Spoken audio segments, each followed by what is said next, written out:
আমি আমার দুটি আঁখি কি করে ধরে রাখি, অঝরে কান্না বেরিয়ে আসে।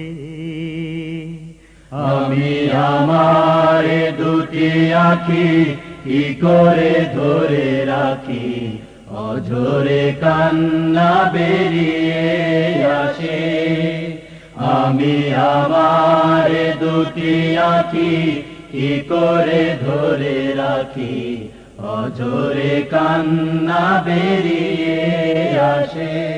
যখন মাসের পরে মাস পেরিয়ে, মাসের পরে মাস পেরিয়ে 15 আগস্ট আসে, আমি আমার দুটি আঁখি কি করে ধরে